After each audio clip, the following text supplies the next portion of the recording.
Hello Real Estate, George here, a unit manager from Filipino Homes and a PRC accredited and DHSUD registered salesperson. So today is a very special day because we will be looking through the investment mindset of Ms Bea Alonzo, a premier actress here in the Philippines. Now this is based from her farm tour YouTube video last March showing us her 16-hectare farm she bought way back in 2011, which she names Beati Firma, derived from Latin words which means blessed farm. Now we will be doing a video reaction from a real estate perspective. No chismis, no showbiz, no drama, no love life, purely real estate. And throughout the course of this video, we will be exploring these questions. Did Ms Bea made the right decision in buying a raw lot back in 2011 instead of a condo in Manila? And how did Ms Bea knew that the farm lot she bought is legit? If the area surrounding Beati Firma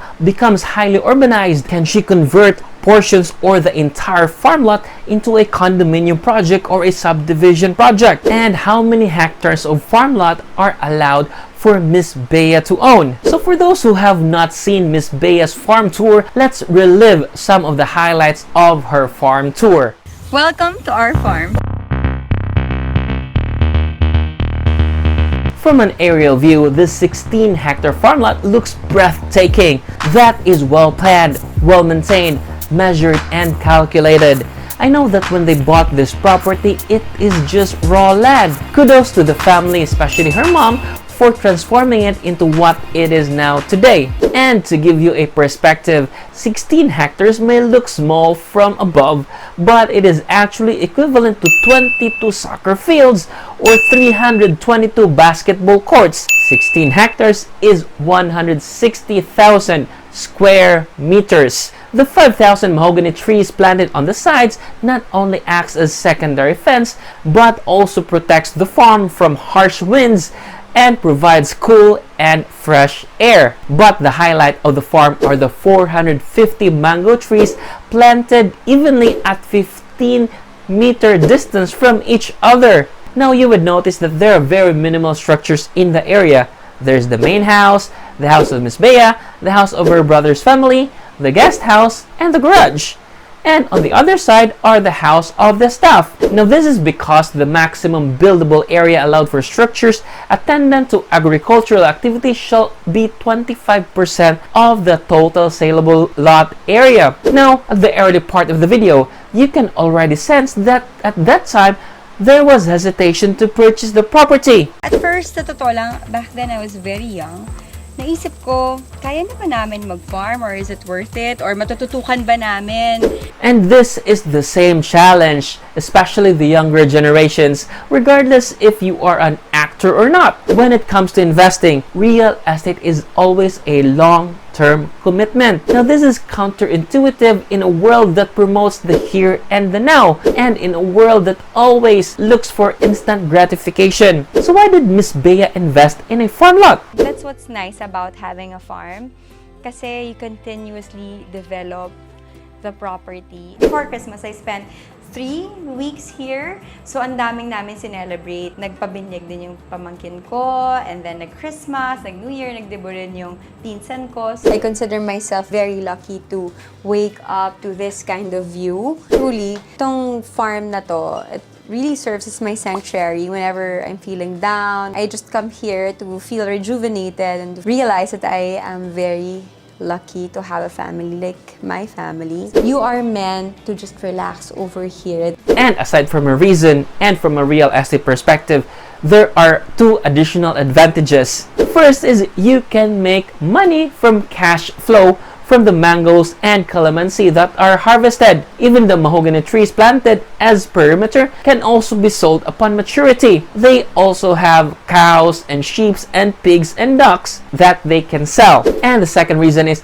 land appreciates over time. It's not just time that helps appreciate the value of the property, but also the development. Ms Bea mentioned the work her mom put into it to make this raw land into an amazingly beautiful mango farm. Now, these changes will increase the value of the land and can lead to larger profit if this will be sold. But how did Ms Bea knew that the farm lot she bought is legit? Now, this is especially critical because there are a lot of scammer agents and fly-by-night developers. Now, for sure, we cannot ask Ms Bea, so I will give you guidelines on how to safely buy a farm lot. The first one is check the land title. The land title contains the total land area of the land you are trying to purchase. It is not enough that someone showed you the title. You need to do your due diligence. Check with the Register of Deeds that the Transfer Certificate of Title, or the TCT, is clean and that it really corresponds to the property shown to you. And a little bit of information, there are a lot of agricultural lands that don't have title yet. These types of properties are covered by just tax declaration issued by the local government units. Now, it is always best practice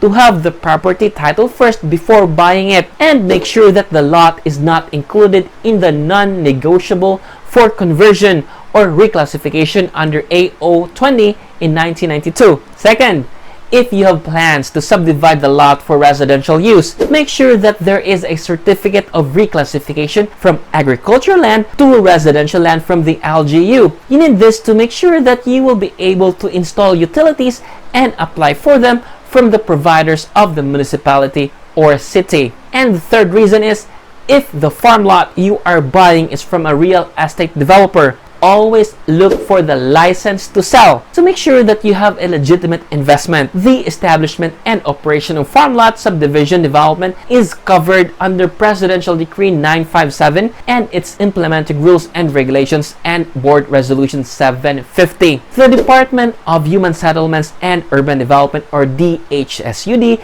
is tasked to issue the necessary license and permits, supervise and regulate the operation of farm lot subdivisions. Now, these steps should get you started with your investment plan. And another critical part is choosing a PRC accredited and DHSUD registered real estate agent that will represent your best interest. They will guide you and educate you so you will make the best decision possible. Now, I also asked, how many hectares of farm lot can Ms Bea really own as allowed by our Philippine law? Now, according to the 1987 Constitution of the Republic of the Philippines, Article 12, Section 3 mentions that citizens of the Philippines may lease not more than 500 hectares or acquire not more than 12 hectares thereof by purchase, homestead, or grant. And if this is the case, then most probably the 16-hectare is co-owned by Ms Bea and with her family. Lastly, what if the surrounding area of Beati Firma becomes highly urbanized? Let's say an airport is to be built. Can Ms Bea convert portions or the entire farm lot